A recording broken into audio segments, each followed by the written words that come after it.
dive into today's deal, and just a couple of quick housekeeping announcements before we do. So for anybody who's not received the emails for these sessions recently, it's probably because we changed the way that we send the emails and they now come from our CRM. So if you're not receiving them, Christian's going to post a link in the chat box. Just make sure that you sign up on that, and that'll make sure you should receive them going forward. Second thing is we do have a coaching program as well. So if anybody's interested, reach out, and myself or somebody on your team will be glad to speak with you about it and give you more information. So today's deal was provided by Grant, and it's going to be a deal in the Arlington, Texas market, which is part of the Dallas MSA. It's a 120 unit deal. And with this particular transaction, I think there's options for both new and assumable financing. So we can look at some different options here. So for anybody unfamiliar with this tool here, we normally use the syndicated deal analyzer for the underwriting during these sessions. And you'll notice there's certain fields that are in blue and certain fields that are in black. So the ones that are in blue are designed to be edited. The ones in black aren't. So while you could manually override the fields that are in black, I wouldn't recommend doing that if you're not very familiar with the sheet, because what will happen is the ones in black contain formulas, and aside from just editing what you see on the screen, it may also impact something that's a few worksheets in that you don't even realize until you get there. So moral of the story is, if you're new, stick with blue. Okay, so what we'll do is we'll start up with today's deal on the income side. We're going to be looking for gross potential rent, vacancy, concessions, loss to lease, bad debt, and other income. And for anybody who's been on a few of these sessions, what's the difference in time frame that we use when we look at the income versus the expenses, and why do we do it that way? The expenses are on the T12 basis, the income is a T3, so that's where the bank's going to assess it. Right, very good, Jeff. So keep in mind, guys, we always want our underwriting to most closely resemble how the lender or the bank's going to look at it. The last thing you want to think is that you have a good deal, and then all of a sudden you go for financing and you find out otherwise. Jump into the T12, and as we jump to the T12, what's one thing that you guys notice about this one? Is there anything a little bit unique about it? Only January until September. Right. How many months is that? 9. 9. Right. months. Correct, 9 months. So what does that mean we have to do? Is that going to affect anything we do on the income or expense side as we underwrite this deal? On the expense side, but not necessarily on the income side, right? Right, good. Okay, so we'll start with the income side for now, and then we'll talk about the expenses in just a minute when we get to that point. So on the income side, we're going to do the same thing we normally would, which is looking at the deal on a T3 annualized basis. So we'll take our last 3 months, which in this case is July, August, September, and we're going to do a subtotal with that. So with that subtotal, it's going to be just for those 3 months.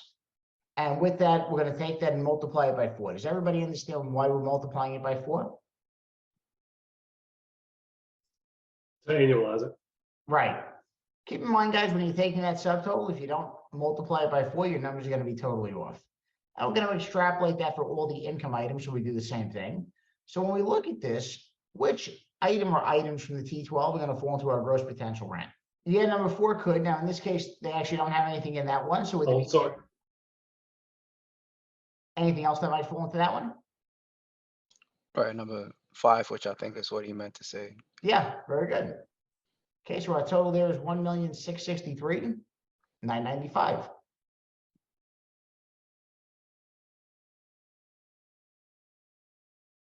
Okay, so now we have physical vacancy. So who wants to explain the difference between physical and economic vacancy? I'll give it a shot. Yep, go for it. So yeah, Roberto here. So I think that the economic vacancy is the amount of money you actually collect. Is that correct? Yeah, essentially that's a good way to sum it up. Yep. Okay. So just because you have 88% vacancy, or occupancy, doesn't mean you're collecting 88%. Right. Good. Okay. So when we look at the T12 here, which item or items are going to fall into physical vacancy? Okay.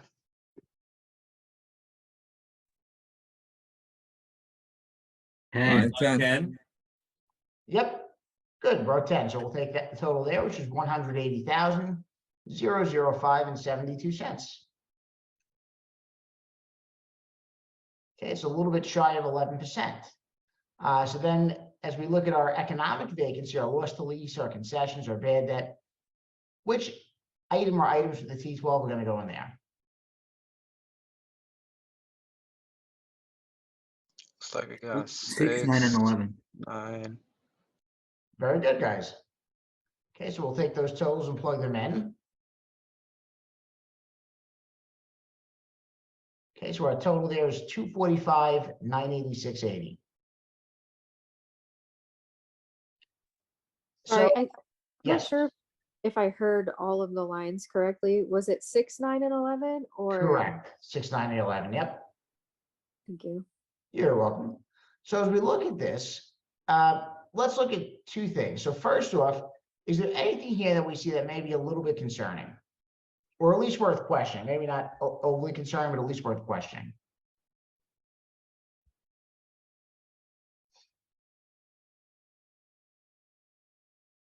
Hi there, it's Corinne. I just wonder about the write-offs.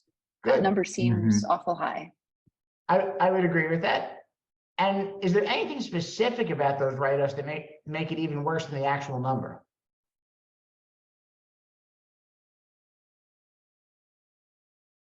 Maybe it's the consistency of it. It's constantly write-offs every single month. You know, I was initially going to say that perhaps it's worse than the last 3 months, but you know, let's just annualize this actual number for a minute that they have, and we'll do a quick comparison. We're only looking at a 9-month total, so it does skew that number a bit. So let's just see what the actual number would look like if we took what's there in place and we annualized it. Jack, stop. Okay, so actually it is doing a little better. So my initial comment was wrong because I forgot I was looking at a T9 and not really a T12. So I was going to say it's getting worse in a T3 annualized basis, but it's actually improving. So, but it is high. I agree with you, Corinne. So that's definitely worth questioning. And it is something worth understanding the story on there. Okay, so then as we look at our vacancy overall, what do we see? We're north of 25% on physical and economic. Is that good, bad, or indifferent? That's terrible. Yeah, generally it is. So that certainly could be. Yep, could be But it opportunity can also also for present. us. Right. Okay, good. So then if we look at the other income, what's going to fall into other income?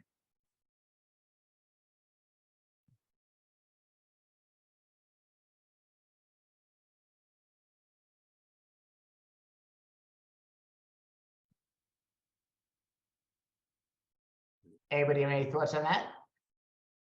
Anything other than the rental income? Yep, very good, Kim. So anything that's not rental or rental loss, we're going to put in our other income. So we have quite a few line items here. And it looks like the biggest of which is late fees. Okay, so our total there is 274, 590 and 56 cents. Okay, so our total income is 1,512,594. Let's just make sure that proves out with what we have here. And it does, so we're in good shape. So let me ask a question about the other income. Are any of these items potentially concerning?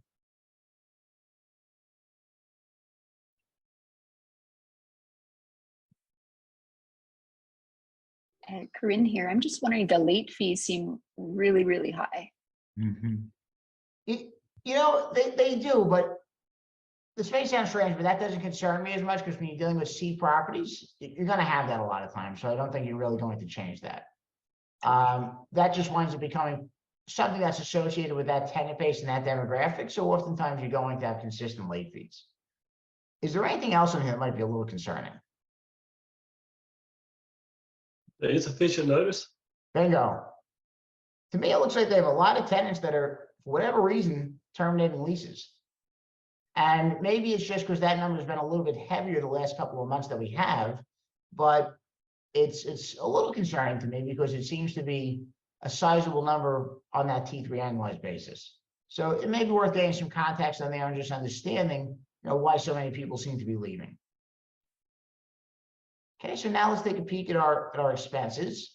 So on the expense side of the syndicated deal analyzer, we have advertising, contract services, gas and electric, general admin, insurance, legal, real estate taxes, trash removal, management fee, payroll, repairs and maintenance, turnover, and water sewer.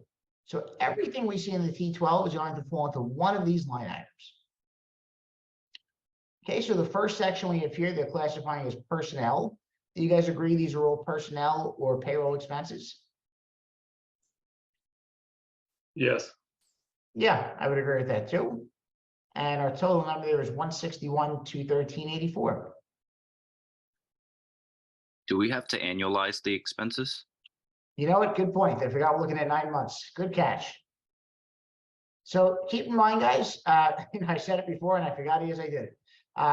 When you're dealing with a situation like this, where you don't have 12 months of data, we do have to annualize the numbers. Now, sometimes when you annualize the expenses, it does throw them off a little because expenses aren't necessarily consistent every month, at least not all of them. So what we'll do here is we'll take a total, which in this case, we're going to use from January to September. So it's column B to column J. And we're going to do a total of those 9 months. And then with that total, we're going to take it and we're going to divide it by 9 to come up with a monthly average and multiply by 12. Does everybody understand why we're doing that? Yeah, as I said before, to analyze it, since this one is only it's only 9 months. Right, very good. Yep. Okay, so we'll take our, yes, Kim, you have a question? Yes, Charles. What would be the reason why that this is a T9 and not a T12? So I would say it's probably one of two reasons. Either one, it was just what they provided the broker with, so that's all they have, or two, perhaps that's all they've owned the property for, and they don't have more than 9 months of data to provide. I would say the most likely scenario nowadays is probably they just haven't owned the property that long. Okay, thank you. You're welcome. I do have a quick question. Yep. At the beginning, you took the last 3 months and multiplied it by 4. Is there a reason why, in this case, you took the total of all 9, divided by 9, and then multiplied? Yes. So the reason why is on the income side, we're normally looking at it from a T3 annualized basis. So we're taking those last 3 months and then extrapolating them over a 12-month period. And then on the expense side, we typically look at them on a T12 basis. But the problem here is that this set of financials doesn't actually have 12 months worth of data. So in order to come up with that 12-month total, we have to use the 9 months we have and basically back into an average and then multiply it across. Okay, got you. Thanks. You're welcome. Okay, so we'll take our total expense here, which is 214,951.79.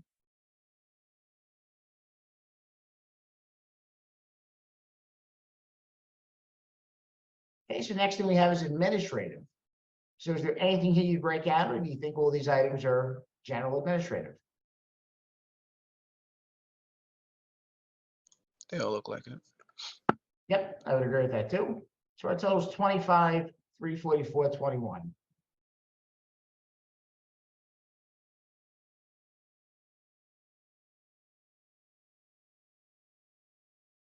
Okay, so next thing we have here is professional. So in this case here, we do have the property management fee in, so that's going to be its own line item. We'll put that in there, 32,814.57.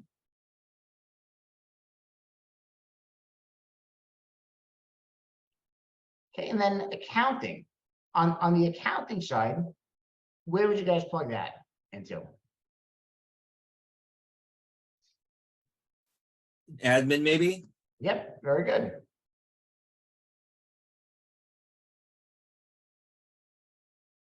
Okay, and the next thing we have after that is legal.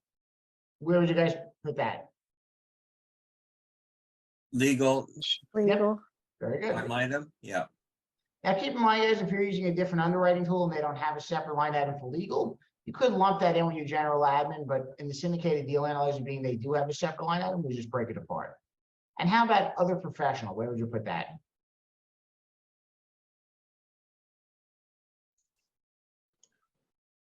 Probably add it to the admin. Yeah, very good.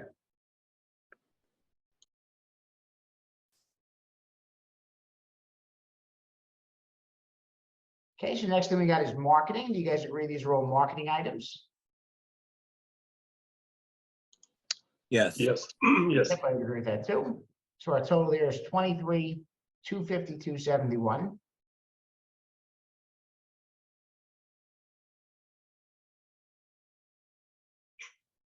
Then we have utilities. So being there's separate line items for electric and gas, we'll break these first two out and put them in there. That's 12,575.28.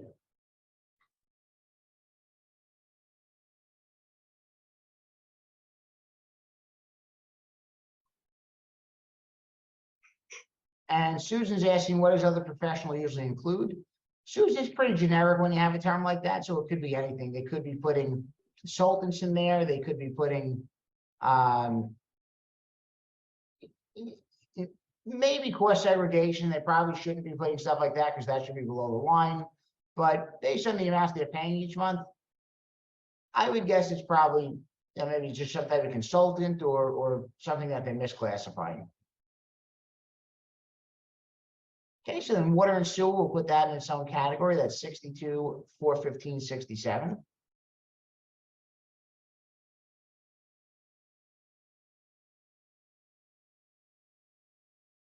And trash, we have 35,490.27.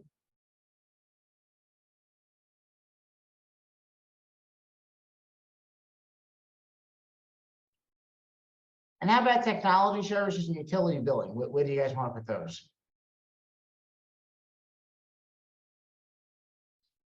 Admin, maybe? Yep, very good. So our total there is actually going to be a credit 1529.60.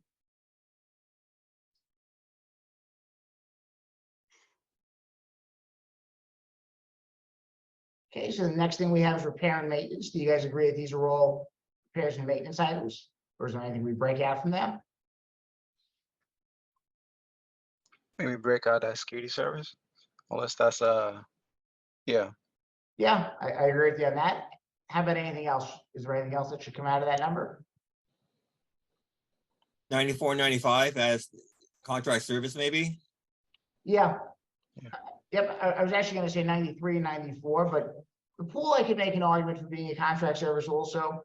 Although in this case, it does seem pretty inconsistent. To be honest, so is their exterminating, I guess, but we'll throw both of these numbers in there. So that's 29,846.13. Does anybody want to explain the difference between a contract service and a repair and maintenance item? Yeah, contract service is more of an ongoing, consistent service versus repair maintenance, which may come and go.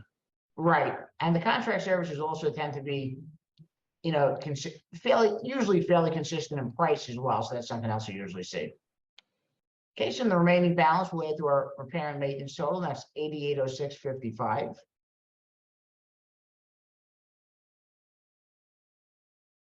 Just realized I put the payroll in the wrong line items. Let's correct that.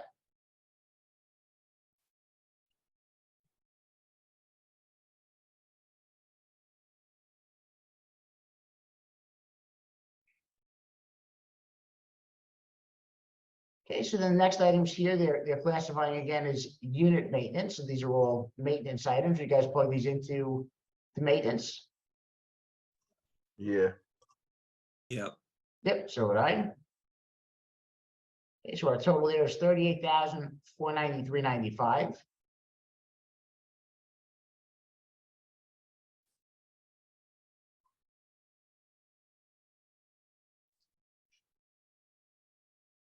And the next one we have is taxes. That's going to have its own category, so we'll plug it into that. And that's 248,411.48. Is that the 9 months or did you annualize that also? That's the annualized number. Okay, great.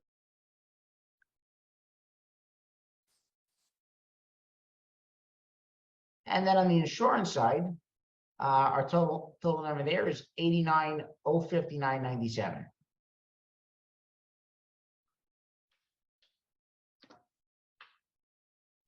Okay, so similar to the income, we just want to make sure our expenses prove out. So we'll just do a quick check on that to make sure. And our total number here is 855, 393. And we match up to what we have in the syndicated deal analyzer, so we're in good shape there. Good. Okay, so now we're done with that. Good. So why don't we take a peek now and we'll go through the OM. What are we looking for as we go through the OM? Questions to ask the broker? Right, very good. And information in general, so we want to see what little nuggets of information we can get here about the deal and things that could be useful for us to use in our analysis. Okay, so as we go through the OM, we can get some information here on the process they're running and also on the sales team that's running the transaction.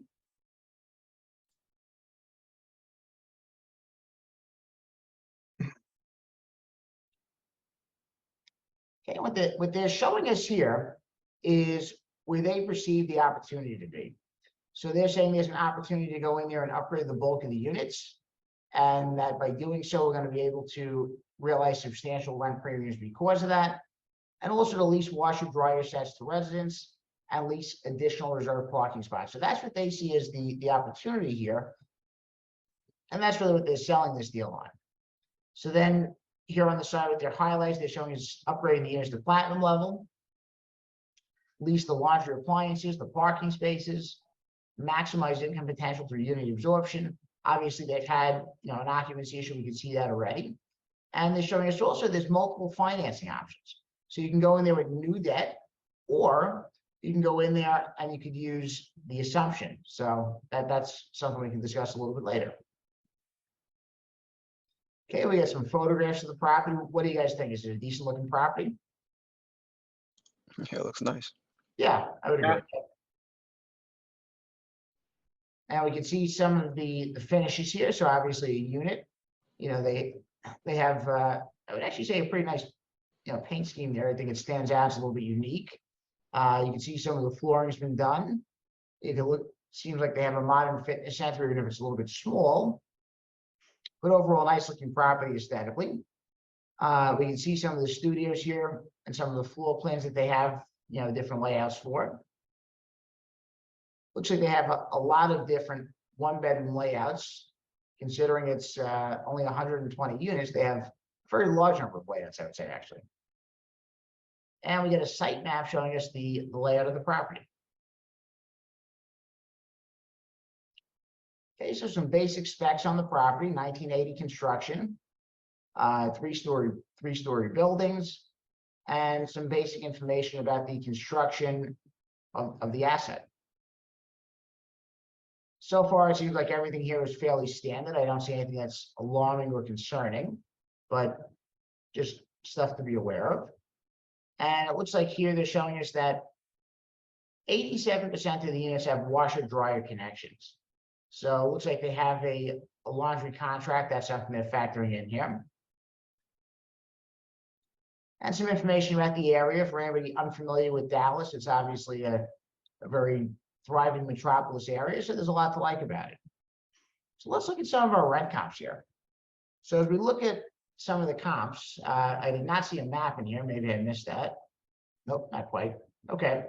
So as we look at the comps, right now we can't see where they are geographically, but what do we see with the comps? So do we see anything good, bad, and different? Like, what do we notice here?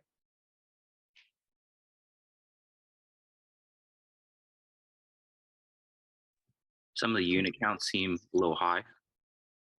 They do.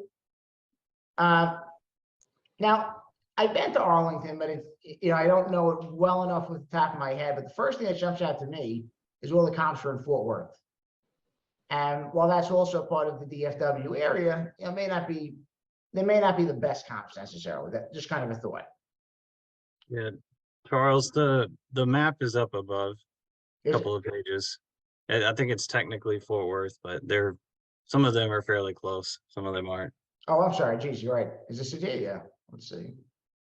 No, these are the employment centers. Must be down a few pages still. Okay. Oh yeah, there it is. Sorry. That's right.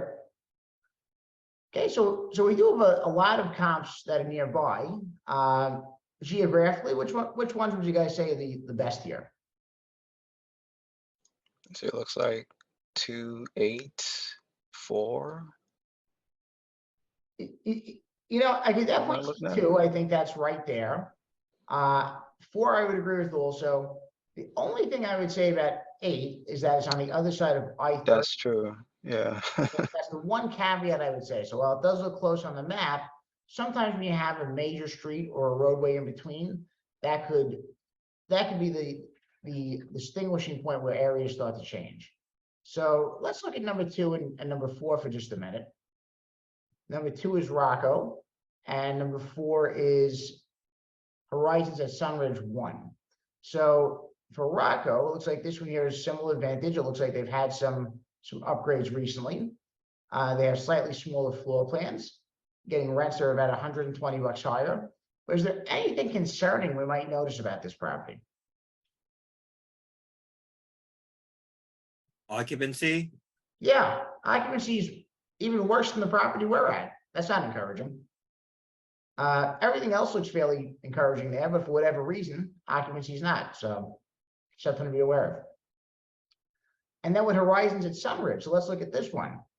Number 1. So this one is also fairly close to where the subject property is, as we saw on the map. What do we see here? Rents are pretty lower, actually. Right. So occupancy is stronger at this one. Rents are lower. So are either of those really encouraging? No. Yeah, I would agree with that too. What I would say is number 8 does have higher rents. It does have higher occupancy.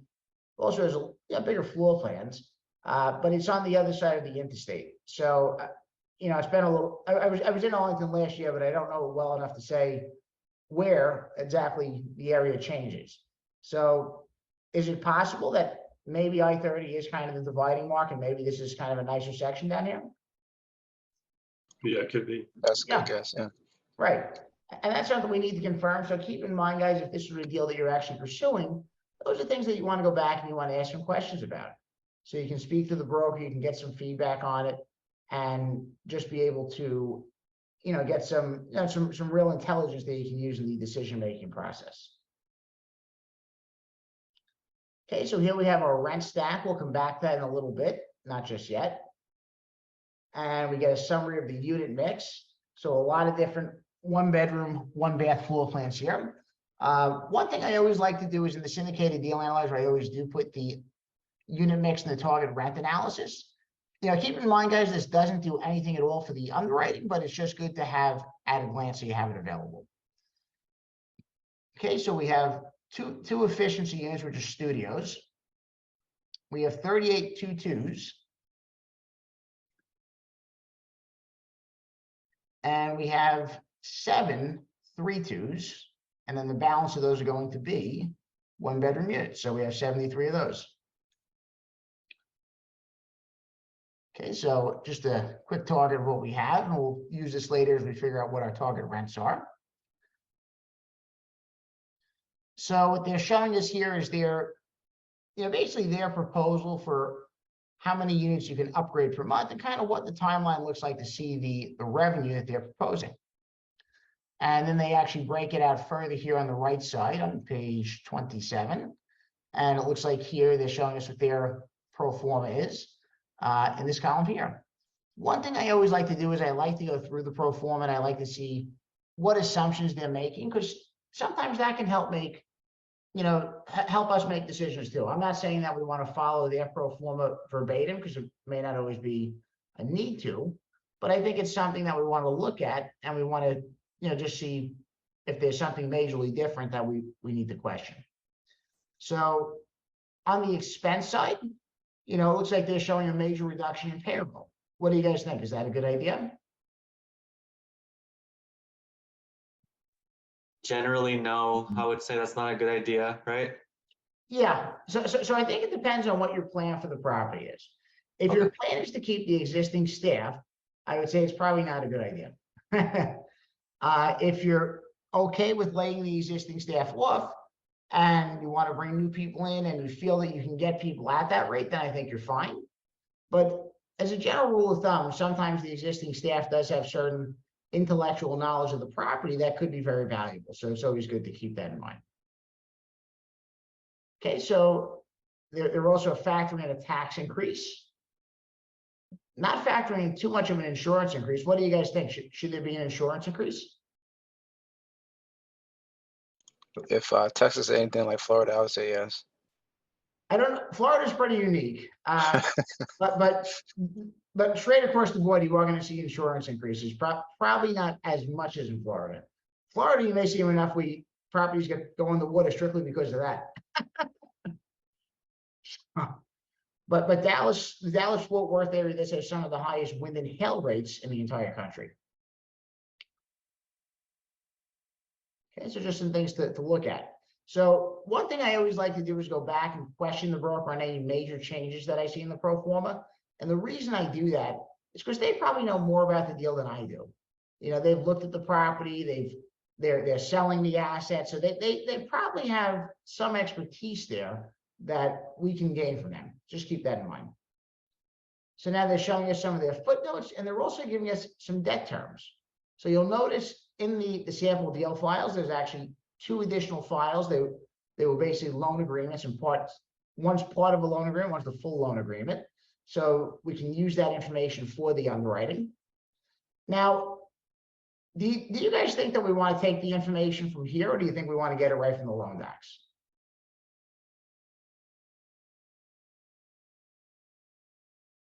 I mean, for the initial cursory review, it might be okay to look here, but ultimately you want to look at the loan docs to really see what's there. Yeah, exactly. So for that initial period, you're absolutely right. I mean, if you want to do a quick run through, that's fine. Although it looks like our quick run through might be over on this one. Grant, let me ask you, do you know what the pricing guidance on this deal was or is? No, I don't know. Okay. So one thing you want to do, guys, when you're looking at deals, you want to get in the habit of reaching out to brokers and finding out what the pricing guidance is if there's no asking price.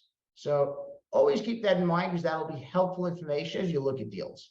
Now, we can kind of do some guesswork and put a price where we think it makes sense, but it's possible that may not really be what the seller's looking for. So let's talk through this one a little bit. So let's start with purchase price and debt. Hey, So Charles, yes. sorry, the pricing guidance I know is they are expecting 16.5 million. Thank you very much. Okay, we'll use that as a starting point. Doesn't mean that's where we're going to wind up, guys, but it's a starting point. Okay, so we have 2 options here. Do you want to look at it with new financing? Do you want to look at it as an assumption?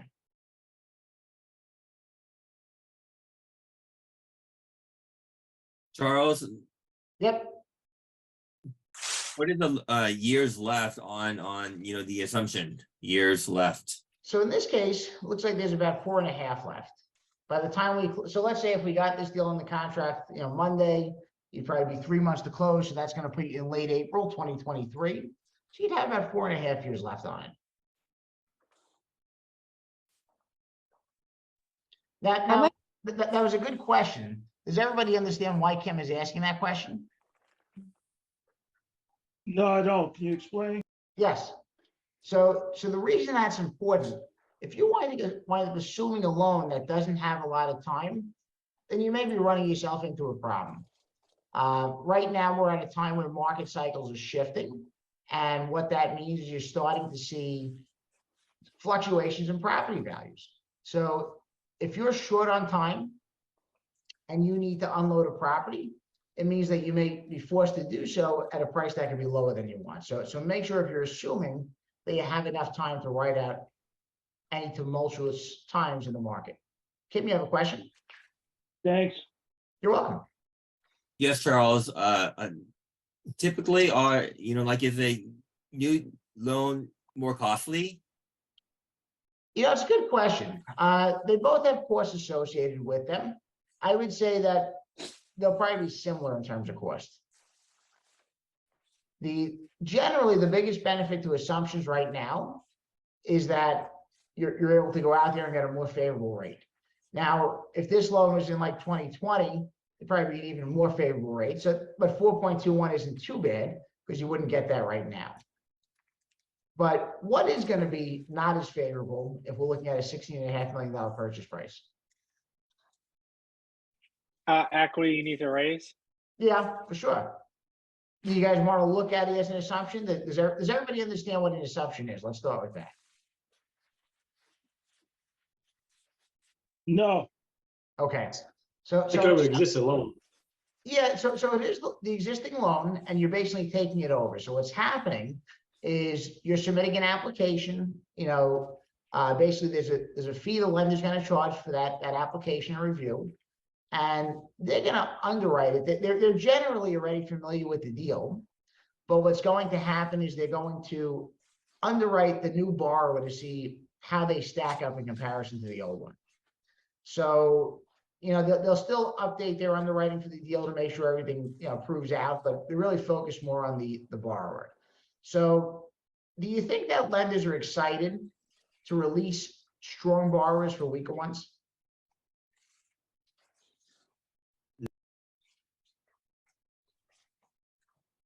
No. Right. No. Exactly. Lenders are never excited about that. So sometimes, even if you could qualify for that loan, if you went out there and got a new loan today, maybe on the assumption sometimes could be tougher. It will really depend on the underwriter and the lender and kind of their preferences. But if you have a guarantor on the loan now who's worth $200 million and you have somebody new coming in who's only worth 20 million, think of it this way. If you were the lender, would you be as excited to let that guy worth $200 million off the hook? No. Right. absolutely. Yep. So just keep that in mind, guys, just some perspective on it. So why don't we look at it from the assumption, if nobody has an objection, we'll do that.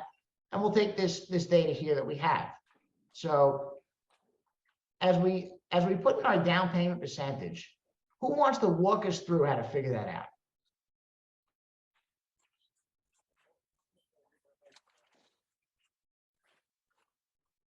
What you can do there, you can just take the loan balance and you can divide it by the asking price.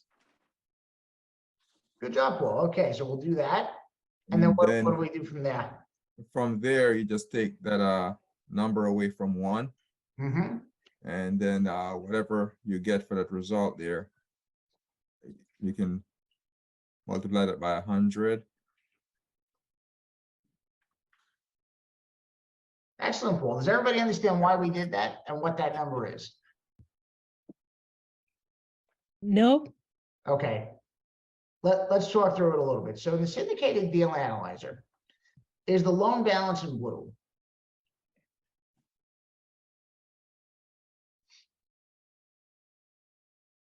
No. Right. It's in black. So theoretically, you shouldn't be editing that part. What's in blue that might impact the loan balance that we should be editing? Down payment? The down payment. Right. So what we did here, when Paul said to take the loan balance and divide it by the purchase price, what is this number, this 0.410606? What is that? Does anybody know? The debt in the stack. Right.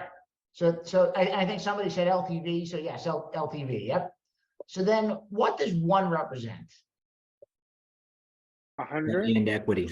Right. The whole capital stack. That's the whole pie. The whole enchilada. Right. So if we're taking 1, which is the whole capital stack, and we're subtracting the LTV from it, then that remaining amount, that's our equity, which is our down payment percentage. Does everybody understand that now? Yes. Now there's one important caveat here.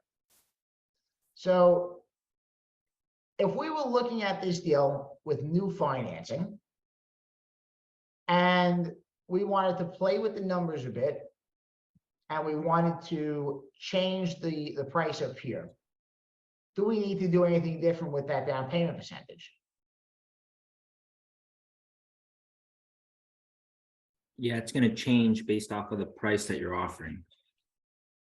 With the assumption, yep. With the assumption, yeah. Right.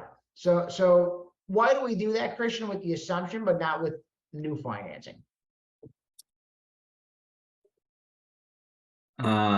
So with the new financing, it's part of the calculation that you're using to determine what the actual down payment's gonna be.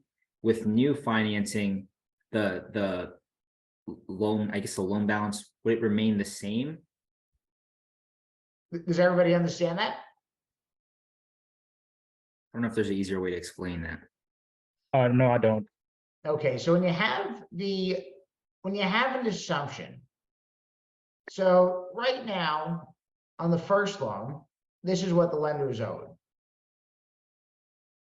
Do you think that the lender's gonna give you a discount just because of a purchase price that you negotiated? No. Right. No, absolutely not. Absolutely not. Yes, I agree. Regardless whether you pay 8 million or 80 million, they still want their 6,775,000. So essentially, if you're adjusting the purchase price, that's fine. But what you also have to do is adjust the down payment percentage so that that loan balance adjusts with it. Everybody clear on that? That makes sense. Okay, yeah, Okay, good. it is. Is it different than when you're doing a seller financing type? It would be a little bit different, yes. So seller financing, a lot of times could be a fixed percentage. Whereas the assumption, the percentage is going to change because your loan amount is already fixed and you can't change that. Okay. Thank you. Okay, so how much interest only is left on this loan?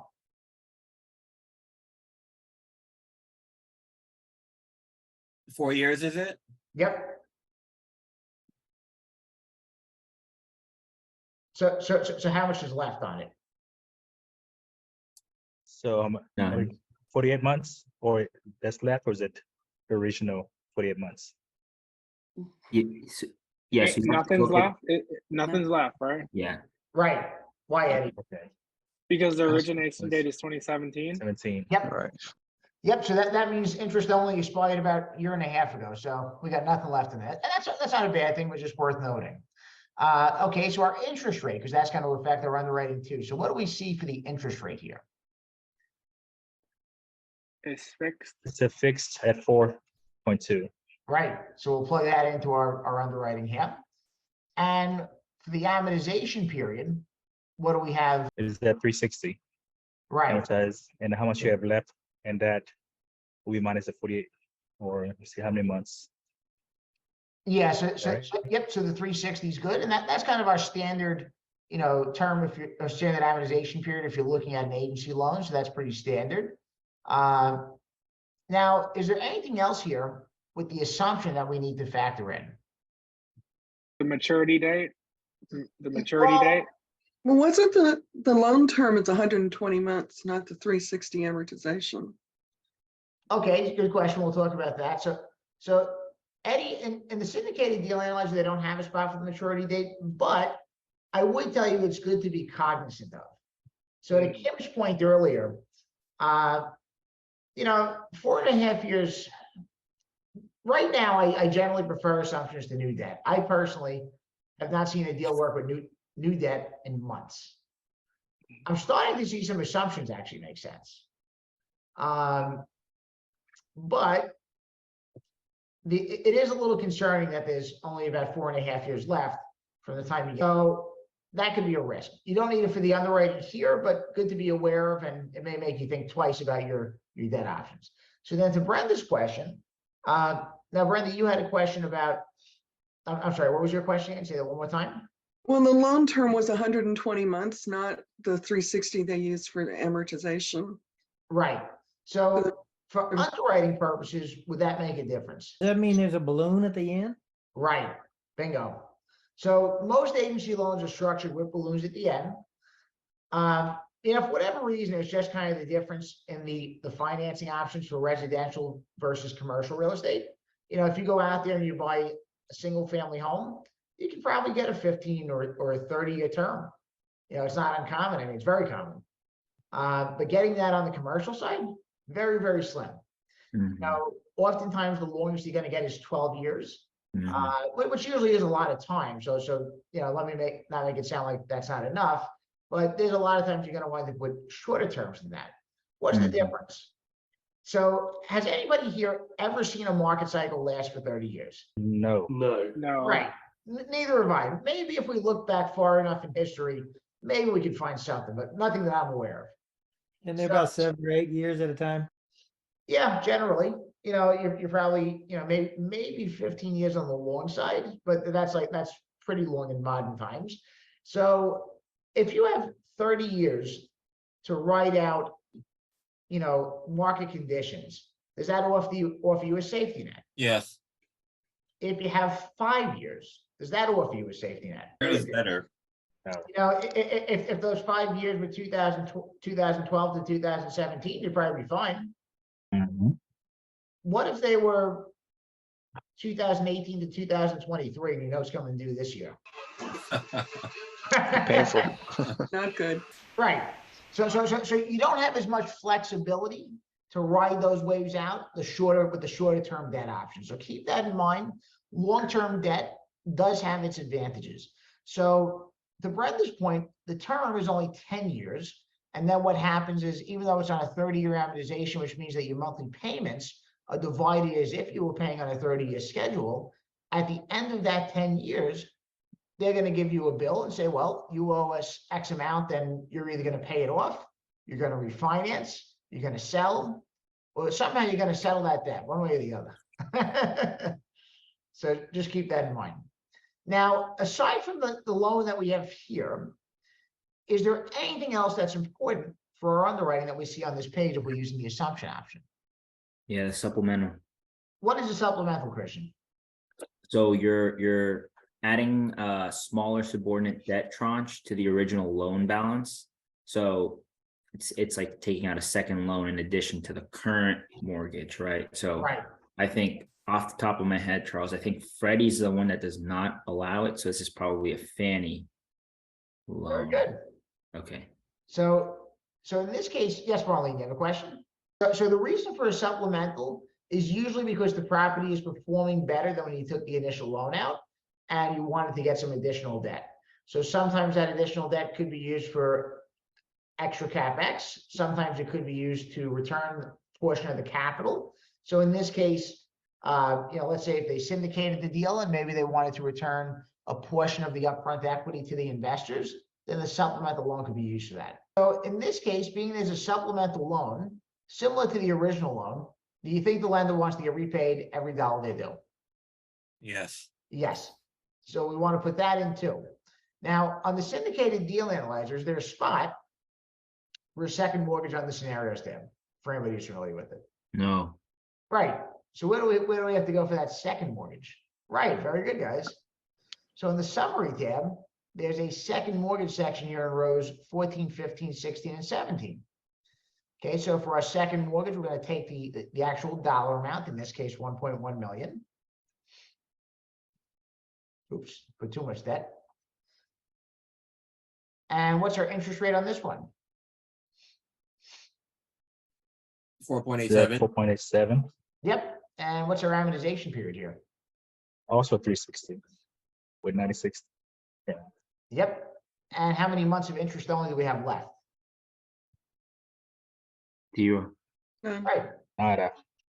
Okay, so we'll plug that in. The only thing we really got to change here is just the interest rate. So that'll bump that up a little bit. And now we have our assumption information in.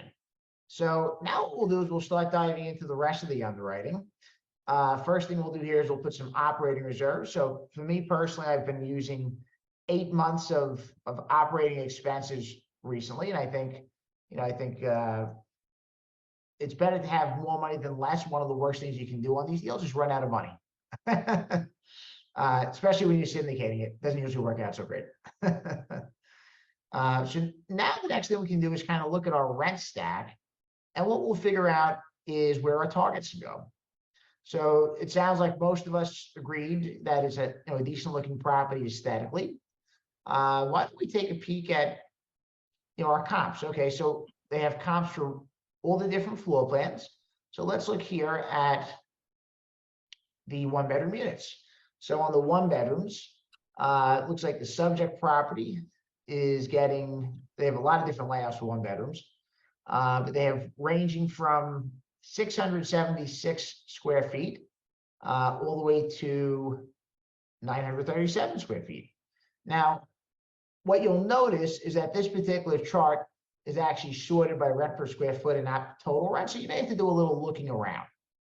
So where do you think we can kind of target the ones for? And keep in mind, this will be an average, guys. Let's be aware that the 937 square feet units probably will command a little more than the 656 ones, but let's look for an average that we can just use for our underwriting. Where do you guys feel good based on what we see on the comps?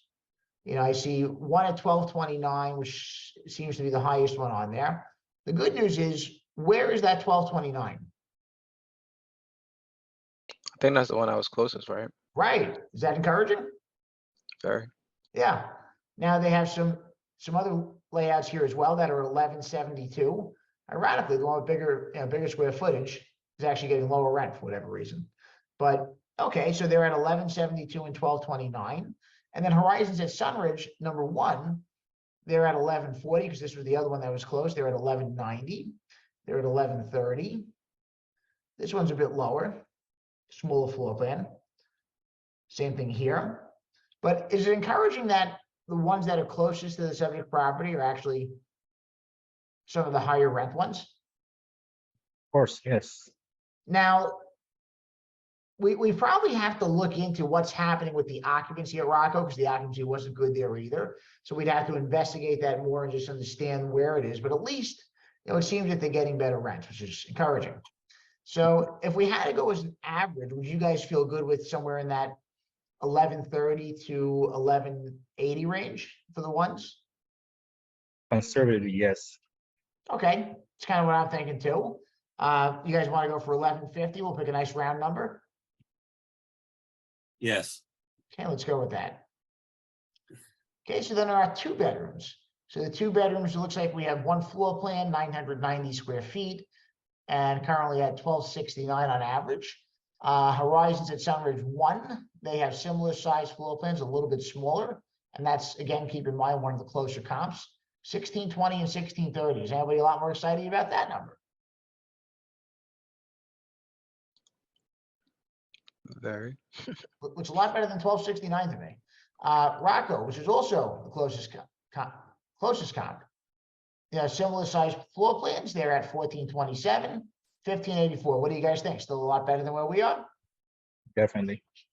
Horizons at Sunridge 1. Again, a close comp, 1430 on this floor plan. So does it seem encouraging that of the two closest comps, the lowest rent we see is this 1,000 square foot floor plan at 1370? Yes. Yeah, definitely. Where would you guys feel good about bumping rents to here? About 1420, 1430. Does everybody agree with that? Yeah. But isn't our square footage 990? It is. It's comparable to where they are. Yeah, it's close to 1,000. I would actually tell you, I think that number is low. We can go with that for right now, but I think you could probably be in the higher 14s, low 15s, and be fairly reasonable with some of the prices you have there. 1,500. Either in addition to drive. 1,400 maybe. That may be a little too conservative. Considering that the closer comps are getting some pretty substantial rents, I think you can make a case for that. On the 3 bedrooms, so the subject property has, good floor plans. We have the biggest ones in this comp set. Right now, we are getting the highest rents, based on those bigger floor plans, it seems. Do you think there's any room to push further, or do you think that this may kind of be the ceiling here? Feeling. Yeah, That's what I'm thinking too. sitting So right there. why don't we just go 1680? So we'll leave that for now. Kind of line up with the higher one, which has the bulk of the floor plans anyway. And then the studios, it looks like a lot of the other properties really don't have studios. Here we're at 869. On the ones we budgeted, 1150. So with quite a few of our 1-bedroom floor plans, we're at 640 square feet. We're at 664 square feet. We're at 656. Some of them, there's less than 100 square feet of difference. Do you think we can do better on this rent? Probably. Yeah, I would think so too. Even though there's no clear comps, the fact that it's really not that much smaller than some of these other ones. And yes, these are one bedrooms, obviously, but you know, what's the difference between a one bedroom and a studio with that similar square footage? It's probably just the bedroom door. So, you know, I would tell you, you could probably get up to 1,050, but let's use 1,000, we'll be conservative, just to have that in there. So in this case here, we're showing a target rent to 1,264 based on what we have. That's a difference of only $108. So not tremendous, but a little something. Let's go back and see if it mentions anything about the property being upgraded at all. Looks like probably not. So for now, what we're going to do is we're going to use the broker's recommendation on the CapEx side. You know, so in terms of our total cost, let's see what they're saying here.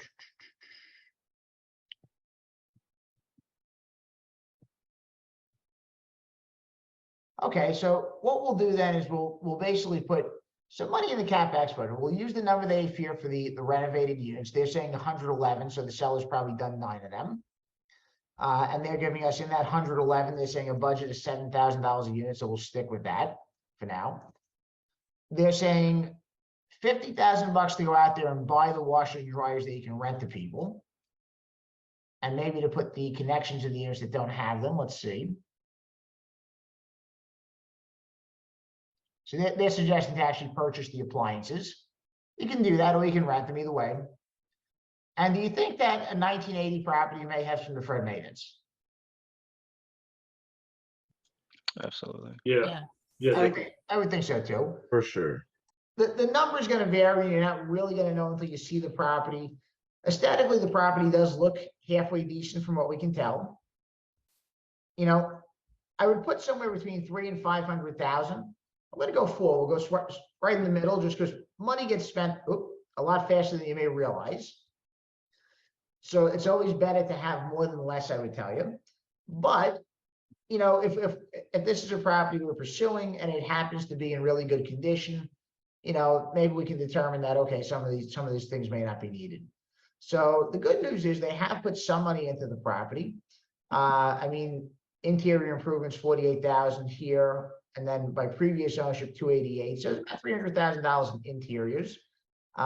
Truthfully, it looks like the prior owner spent a lot more money than the current ownership. But leasing office and clubhouse at that price was probably totally redone.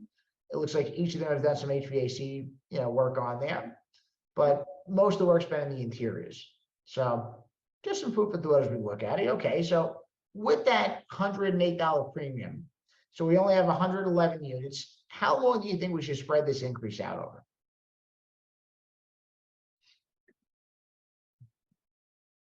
Two years. It's typically about a year or so, depending on expiration for the current leases. I would actually agree with the gentleman that suggested 2 years. So you can probably bump this up to like 18 months. I think 12 is probably aggressive, I would say. You know, I don't know if you'd really get that, because that would take like everything going perfect. So basically here, we'll take our $108 value-added premium. We'll spread that out over 2 years just to be conservative, so we have plenty of time to execute our plan. So for me, I use scenario 4 for my pro forma, so I'm going to plug it in there. And what I'll do is I'll put, you know, $54 a month multiplied by the number of units multiplied by 12 months a year, and that's my value-added premium for year 1. Then the second half for year 2, I'm going to put this in the P&L tab, and I'll put in year 2 in the average monthly rent section. So I'll just leave the formula that's there, and then I'll add an additional $54 a month, which is the second half of that value-added premium. So now let's start playing with some of these numbers and see where we can be.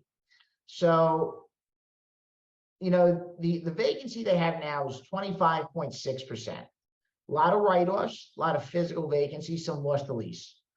What do you think might be a realistic number that we want to use for year 1? I'll probably keep it in the 20s for year 1, to be honest. Okay. Anybody else have any different to it?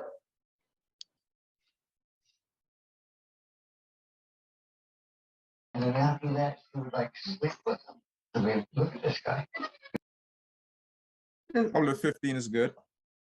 Okay, I kind of think the 15 solid also. I feel pretty good about that. What I would say is we have to get a little more context over why it's so high now. So, keep in mind, anything we put in now is just a starting point, but it's not necessarily going to be what we end with.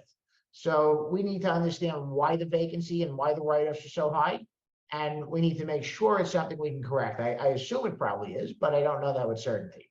So, 15% is probably a solid number, so we'll stick with that right now. Do you think that maybe we want to scale this down a little bit throughout the life of the deal?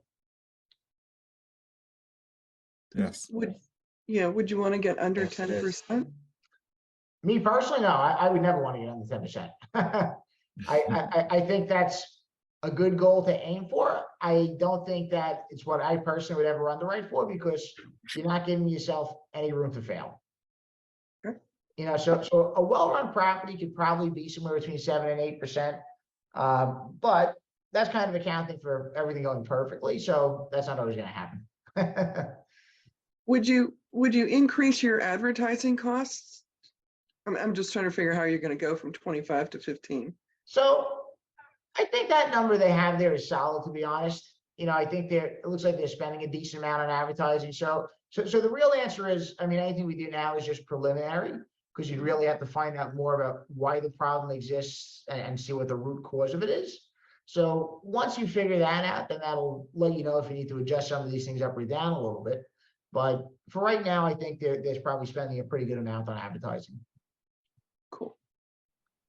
Okay, so in year 2, what I'm going to do is I'm going to lower the physical vacancy to 7, and that'll leave it at 12%.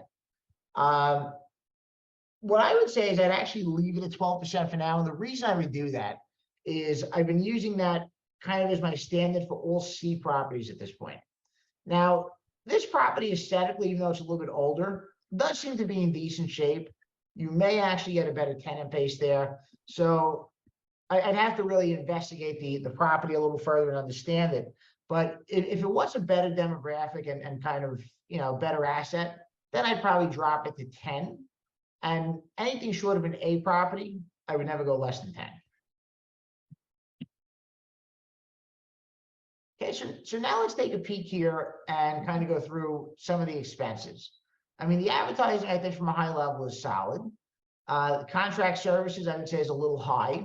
Now, keep in mind, guys, one thing to take into consideration is the fact that we annualize the expense numbers.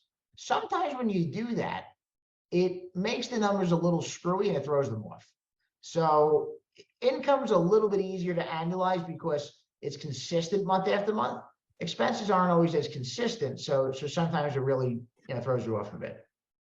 So I would say there's probably room to do better on the contract services, but I'm not going to arbitrarily assume that. I want to understand a little more first. I'd probably ask some questions about that security service also, because that was a pretty sizable expense. And if we don't need to continue that, then what I'd probably do is take that out of my pro forma going forward. So, I'd also want to understand that, because to me, that would be a follow-up item if I was looking at this deal.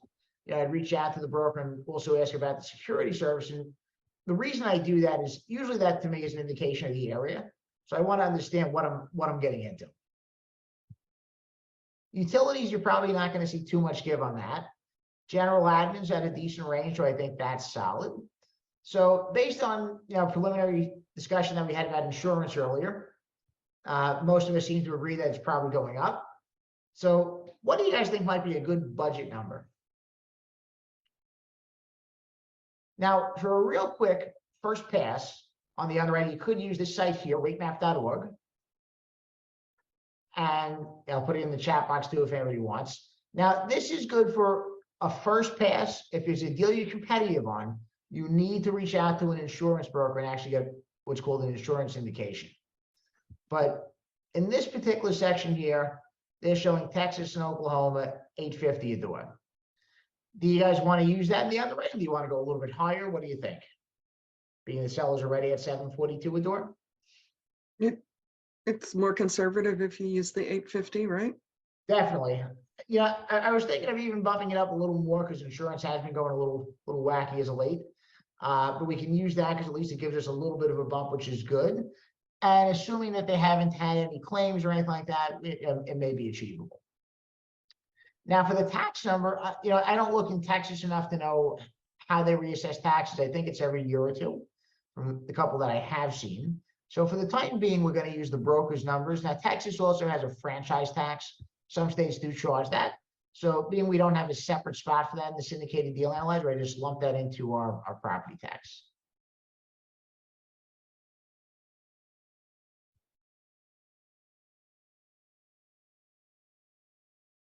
Okay, so our total tax bill, $335, so it's a good bit higher than where it is now. Trash removal, I'm going to leave that pretty consistent. What do you guys think for a management fee for a property this size? 4% maybe. Yeah, I think 4% is reasonable. I was going to say maybe 5%, but I think that's generally on the high side, so you can probably get away with 4%, I think. Okay, so payroll. So the payroll number is really high. We discussed this already. For now, I would say let's leave that where it is.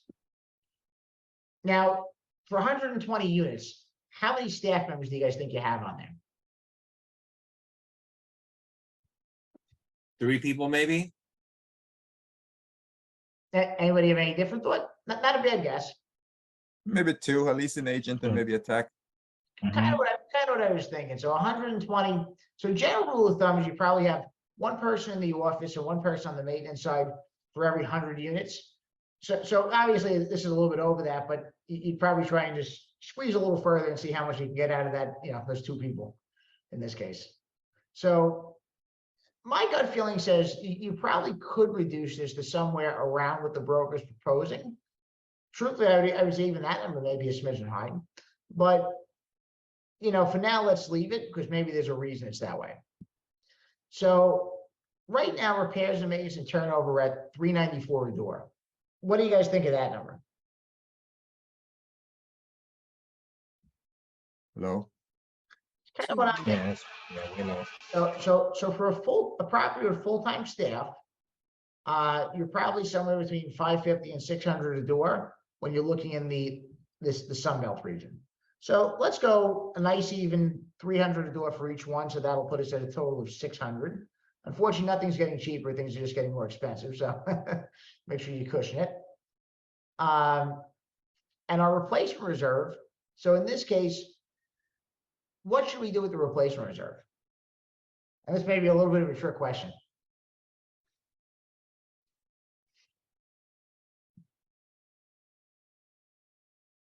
And repeat the question again, please. Yeah. What should we do with the replacement reserve? How much should we budget for that?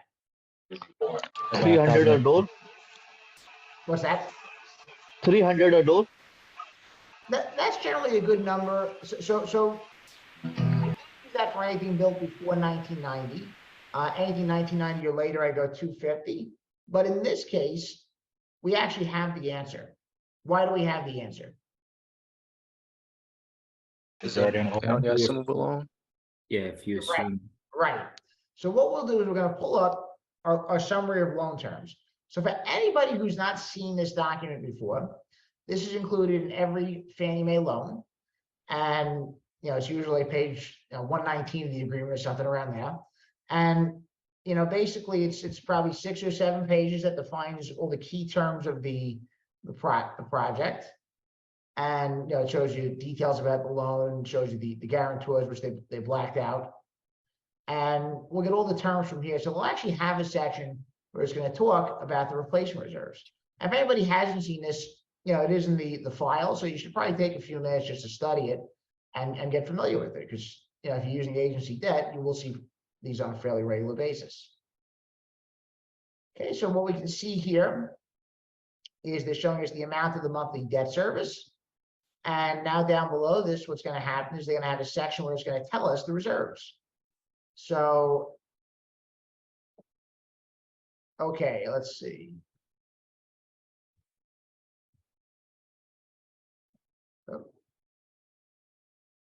Let's read here. So it's going to be one of these items here that's going to be, let's just see. Oh, okay.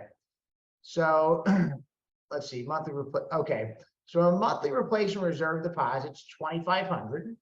So over 12 months, that's going to be 30,000 a year. So in this case, it's actually at 250. So we can leave that if we go with the assumption. If you went out and got a new loan, I would tell you you should probably bump it up to 300 to do it. But in this case, we can leave that. Okay, so that's already factored in.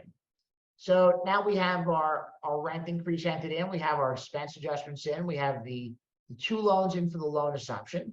Let's see what our numbers look like. Well, actually, let's put some finishing touches on for this right now. So for a deal this size, we would do a 3% acquisition fee. So that's what I'm going to show. And I would put the numbers that our team would normally use for deals. Most deals anyway.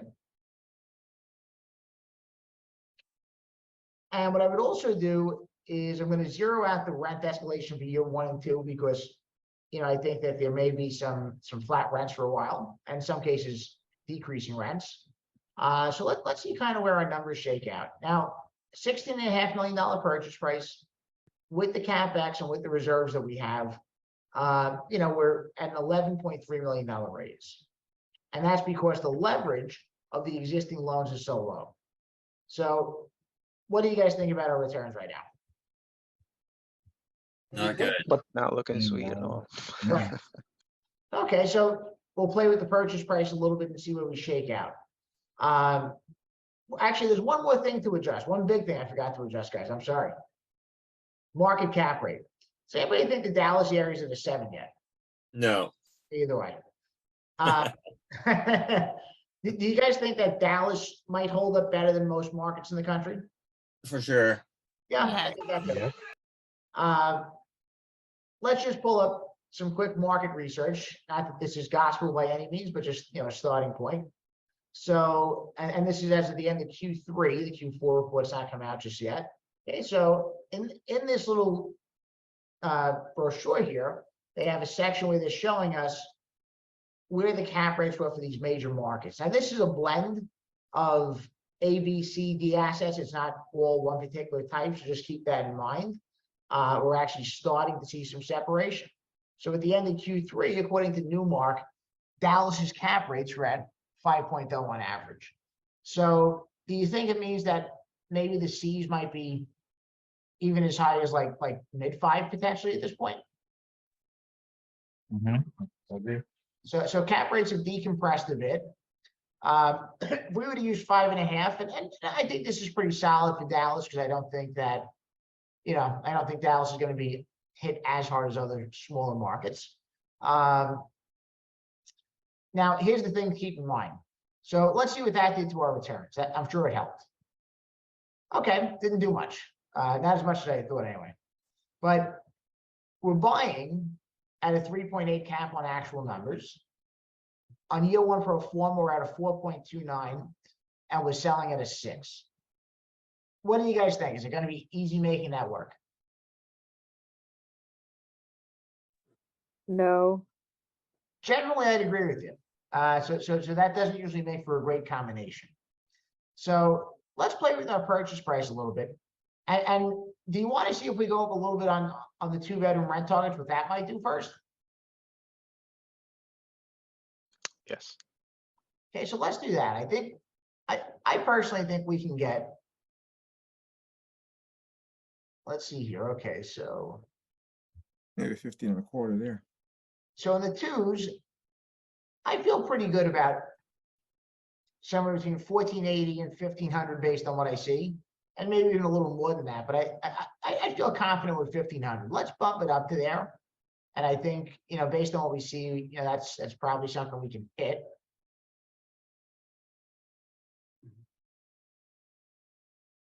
Let's just see what that does. So that'll bump us $25. It's not going to be a life-changing difference, but we'll add $12.50 onto our rent increases for year 1 and year 2.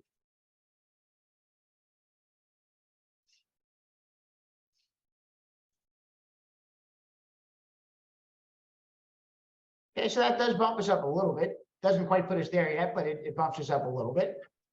So let me ask you guys a question. Actually, let's do this. We'll pull up the quote that Grant gave us. So Grant got a quote from the debt team at Marcus and Millichap, who's running the process here for this deal. And if you went down and got new debt today, and when I say today, this is November 8th, so it's a little bit dated. Looks like they had two options. They had a bridge option and they had a bank option. You'll notice there's no agency option. Probably just didn't size as favorably. So this is what they were proposing you'd be able to get if you took that deal to the market at that point in time. Okay, so let's look around a little bit here and let's see where we can kind of adjust the price to. So I don't think we're going to wind up in that 65-70% LTV range. But let me ask you another question. Would you rather have new financing with more leverage, or would you rather have existing financing with better terms? And sometimes that can go either way. It may just be personal preference, but I'm curious to hear what some of the opinions in the room are.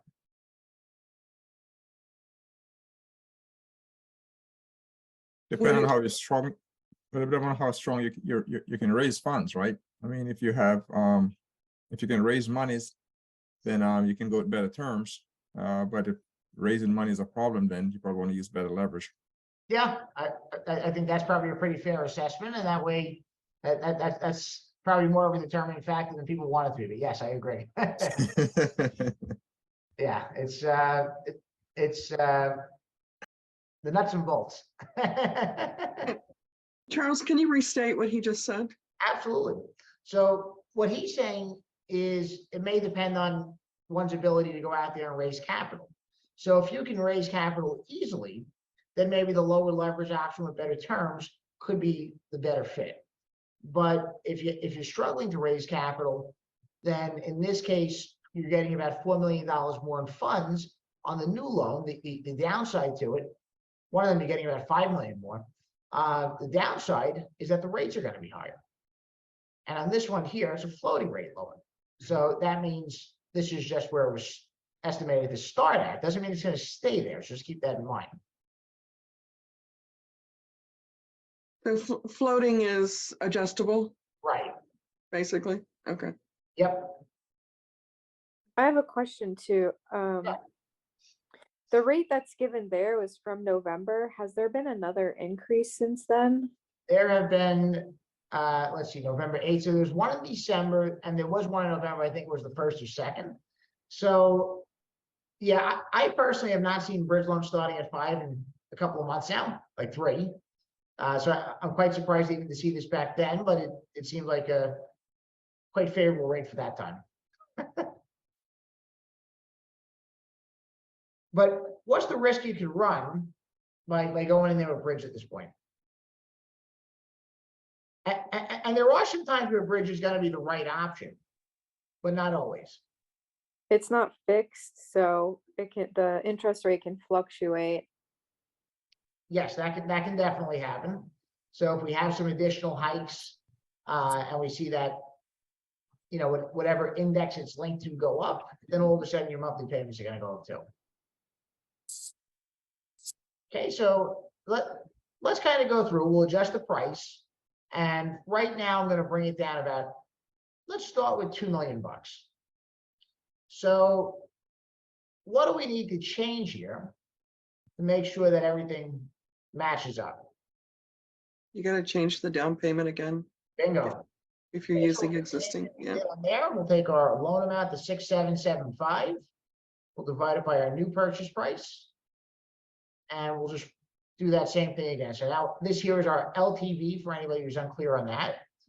We'll subtract it from 1 being the full capital stack. That's both debt and equity. And then we get our new down payment percentage, which we'll plug in. Not that it's good, but it's moving in the right direction. Instead of nearly 60%, we're low 50s now.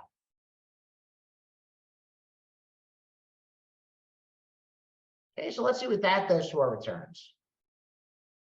Are we moving in the right direction? Yes, Yeah. but not enough. I agree. Nobody's getting too excited yet, huh? Okay, so let's drop it another $2 million. We'll see what that does for us. Now, let me also be clear, guys. So for somebody selling this deal, and Grant, I know you bought this deal. Is this one that you saw on the market now, or is it a little bit dated judging by the financials? I just saw it recently. I don't know how long it's been up. Okay. So one thing that's happening a lot now is a lot of deals just aren't selling. And the reason they're not selling is because sellers aren't getting the numbers they want or need. Maybe that's a case of what's happened here, and maybe it's not, but just something to be aware of. There's a lot of deals coming to market that are going to be staying on market.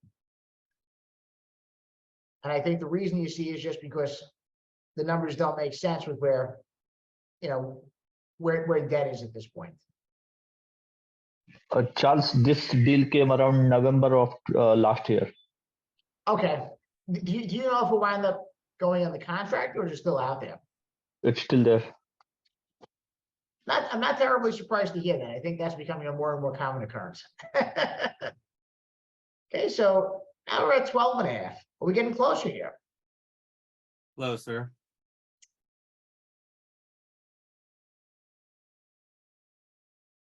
Yeah, still not there, but we are certainly moving closer, no question on that. Let's go another 2 million down. And this may put us kind of in the right ballpark, but keep in mind, if they're looking for 16.5, so if you were out there as an owner and you were looking for 16.5, would you take 10.5? You will have to be desperate. You're absolutely right. So in this case here, they do have a long-term fixed rate loan. Do you think they're desperate? No, they can probably wait it out a little bit. It's kind of my thinking too. Now, what would be the counter argument against that?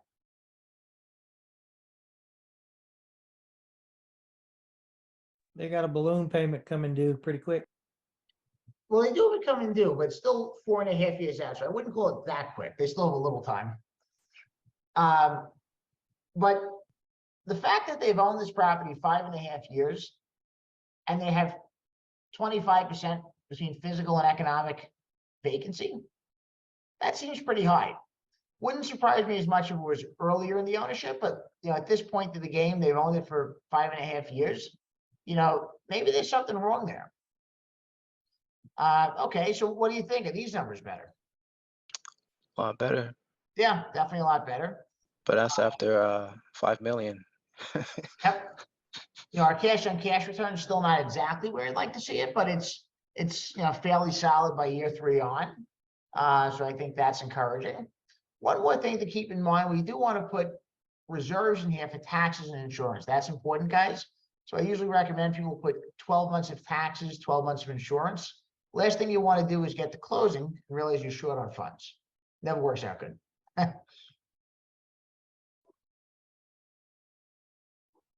Okay, so then at 10.5, even with the additional funds, I think we're close enough to that point. We could probably tweak some things. I think that's probably a solid number. Now, do you guys want to see what it might look like with new financing if we want with one of these options instead? Yes. Yeah. What would you guys prefer, the adjustable rate bridge or the fixed rate bank option? Fixed rate. Yeah. Fixed rate. Okay, so let's try this one. So now we'll come back to our 16.5 purchase price and let's see what that does to our numbers here. Okay, so we're at 16.5 again. And in this case, they're telling us we can get $11,045,000 in proceeds. So I'm going to use that same formula, even though this is not an assumption. The reason I'm doing that is because now we actually have a dollar amount that we're being quoted. So we want to make sure that our loan amount matches up to what we have.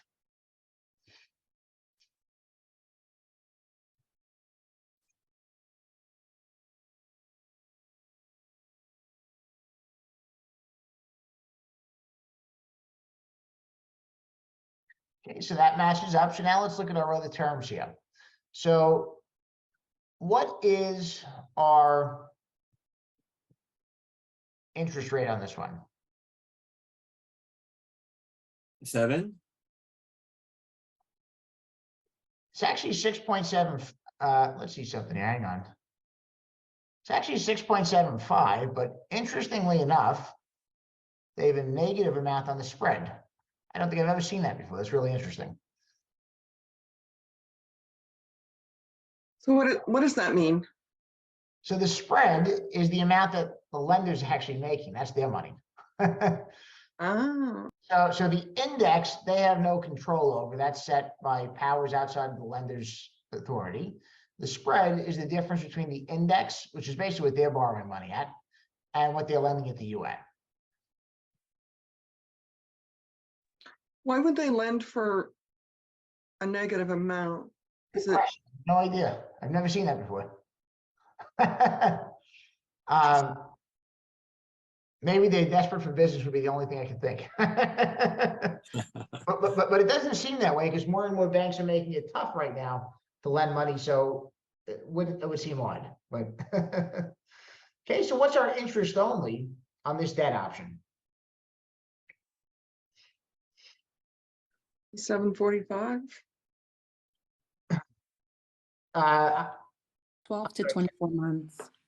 Yep, right. So in this case, let's go with 12. We'll be on the more conservative side of that range just to be safe.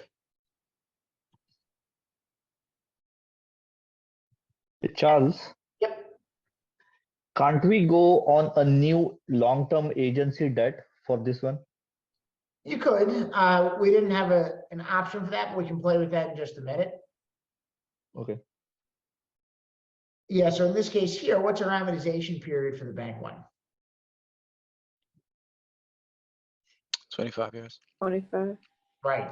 Now, is there anything important to note in this quote here that might be important if you're sponsoring your own deals, or especially if you're using somebody else to sponsor? Is there anything that might be a red flag that a lot of sponsors don't like? The term. Recourse. Right. What is recourse? Does anybody want to explain that? Like collateral for the loan if you default on it? To an extent, yeah. So basically, recourse means that if they foreclose on the property and they sell the property and the property sells for a price that's less than the amount of the loan, the outstanding balance on the loan, then they can come after you and take other assets. So they could take cash, they could take jewelry, they could take cars, they could take anything that they can basically get their hands on. So you would want that to be non-recourse, is what you're saying? In most cases, yes. So there are some sponsors that will do recourse, but they're few and far between. And is that something the bank would negotiate on, or will they set their? There are some banks that will give non-recourse loans, but there's not a large number of them. But generally, banks like having recourse because that's just their business model. Okay, so then now we have our information entered in. What's one other important thing that we need to do to make this accurate? Exit cap rate? So that we can leave for the time being. You have to take out the second mortgage. Right, that's important. Because otherwise that's going to throw our numbers off. Okay, so now we're at 16.5 and we have this new bank loan. How do the returns look to everybody? Horrible. Kind of what I'm thinking too. So the issue here is that now our debt services went up kind of exponentially. And that's the issue. So we're at 915 here after the interest only expires, where if we look at, just for the sake of perspective, this existing loan, I guess actually it doesn't even tell you here. Let's take a peek here. So the existing debt service for principal and interest, now this is just the primary loan, it doesn't include the supplemental, but the supplemental is a much smaller amount, so just for the sake of example. So even with principal and interest, you're at this much per year. Now we're going up to 915. Is that a big difference? Yeah. Yeah. Slightly. Yeah. So Yes. Yeah. So keep in mind, guys, that's actually a big thing I see a lot of people doing right now, and I think a lot of people are probably going to regret that. I think you obviously want to use leverage, but one thing you want to be careful not to do is over leverage properties. And I think a major mistake that I'm seeing out there right now is a lot of groups that are chasing deals and you know, maybe rightfully so. They're getting very aggressive on how much financing they're putting on. And the reason they're doing that is because they're probably trying to maximize the leverage. So I get that part of it. But the risk is that maybe they're putting too much leverage, because prices have dropped a good bit from where they were 6 or 12 months ago. You know, they've definitely dropped a bit. But at least in my perception, I haven't really seen them drop enough to merit where new financing is. So there's still more room to come down before that makes sense. You know, attractive assumptions, those are starting to make sense. You know, I think the market's dropped enough where at least, you know, if you wind up with an assumption that has like a 3 or a 3.5 interest rate, you're probably in good, you know, in good space to go out and pursue it. But in many cases, values just haven't dropped enough, you know, for new debt. Okay, so now let's take a peek. And somebody suggested they wanted to see what it might look like if we went with a new agency option. Do you guys want to do that also? Sure. So for anybody who's looking in the market now, what are you guys seeing with LTVs for agency loans recently? Increasing? 65%. Anybody else have a different perspective on that? 55. Yeah, 50 to 60 is where I'm generally seeing most of them at this point. You know, so let's go with a 45% down payment just as a starting point. And for a loan this size, what do you think we might get for interest only? 2 to 3 3 years. years. Yeah, let's go with 3. You'd probably still get 3 at something this size. Where do you think the rate might be? 5.8. Yeah, I would say if you close today, you'd probably be in like the 5.3 to 5.5 range. Problem is we're not closing today, we're closing in 3 months, but let's use 5.8 for the time being. We may have to fluctuate that a bit. You know, probably good to still be in the low 6s just in case. And amortization for the agency loans is typically 30 years. So let's see where that puts us. Well, the good news is it does put us at least in a better spot than the bank financing did. But we're still not quite there in terms of our numbers. So let's see where we'd have to be if we went with new financing.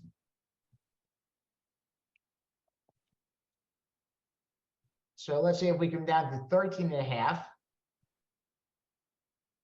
Still not there. We're getting closer, but we're not there. What number are you looking for, percent-wise? Good question. So the numbers I'm looking here are the cash on cash return. I want this to be at least a 7%, an average on return at least 15%, and an IRR at least 14%. Cool.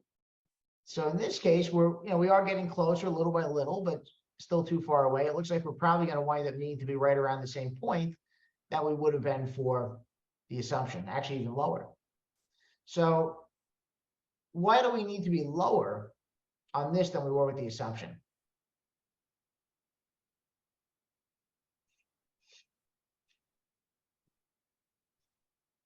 The interest rate is higher. Right, interest rates higher. So yeah, so it's throwing our numbers off a little bit.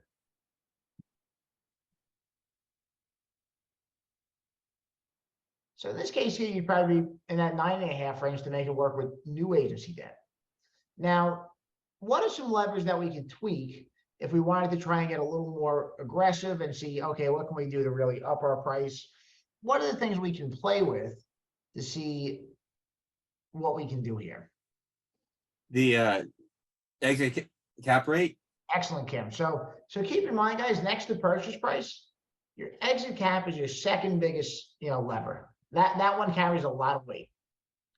So right now we're using an exit cap rate of 6.0. What do you guys think? Is that, so it's always tough to strike that balance sometimes of being conservative, but not being too conservative. And admittedly, I've been pretty bearish in the markets where I've been using fairly high terminal cap rates recently.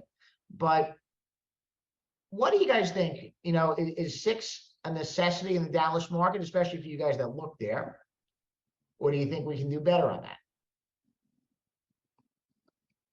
And obviously, there's going to be some personal perspective involved in this. That brought up a good question. I was curious about that because the low cap rates and the raising interest rates, you're talking about doing a new loan. Can you make money on these if the cap rate is lower than the interest rate that you're going to be borrowing money at? Good question, John. I like that. Smart question. And also, I see your question in the chat box. Yes, the recording is emailed out usually every week at 9 Eastern. And so the answer is, I mean, you probably could, but it's becoming increasingly harder to. And I think it's a concern that a lot of investors have had. You know, even though cap rates have decompressed, and in some cases decompressed quite a bit, they probably haven't really decompressed enough to keep up with where interest rates have went. So cap rates are obviously going to be very market dependent and even very asset dependent. So the past couple of years, cap rates compressed so much in most markets that there really wasn't much separation between cap rates for A, B, and C assets. So you're almost paying the same thing for either one of them. But you're actually starting to see that separation come back into play again. You know, personally, I think Dallas will probably be a lot more resilient than some of these other markets, but it probably depends on how bearish you see things getting.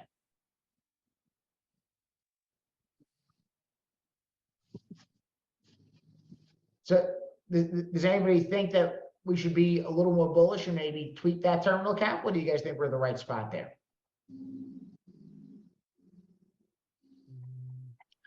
So let's just say for the sake, I say err on the side of caution. yeah, it's kind of my thinking too, especially with terminal cap rates. Some other things I might be a little more negotiable on, but just for the sake of example, so you guys can see, if we bring this down 50 points, it's going to bring our terminal cap to 5.5. So that one change alone, look what that does to your returns. So just keep that in mind. It's something to be aware of. And also in the chat box, it looks like there's a few people asking for the syndicated deal analyzer. I'll put that in the chat box, so that way, if any of you guys want, you can just go right to the site and get it from there.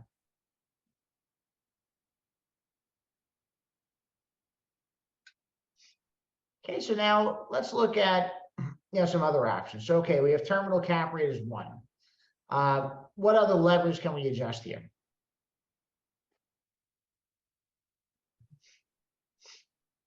Down payment? I'd love to say we could adjust that, but without adjusting the purchase price, probably not too much. So your other major levers are going to be your annual rent and expense escalations. In this case, maybe the vacancy, because the vacancy could be a smidgen high depending on what type of asset this property really is, and maybe some income and expense projections.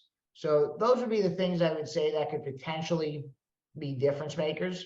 If we could cut the payroll down a lot, would that help? But let's say if we put this number at 125,000, let's say even with the broker's number was a 156. So, okay, that can make a difference. So that could certainly help, because that's a decent chunk of change there. So those are really the levers that you have. Why don't we open up for questions? If anybody has any questions, either about this deal or about underwriting or about the market in general, let's open up for questions. Why do you think they're selling, Charles? It's a good question. My gut feeling says is maybe they're just testing the market. I would say it's one of two things, just as a gut feeling. One is they're testing the market, being that they have long-term fixed rate debt. I'm going to go on a limb and say they probably don't really have a need to sell. So they may just be testing the market to see if they can get their price. The second thing I would say is maybe something's went wrong, and maybe they're having some trouble managing it. And maybe that's the reason the vacancy is so high right now, especially 5.5 years into the ownership.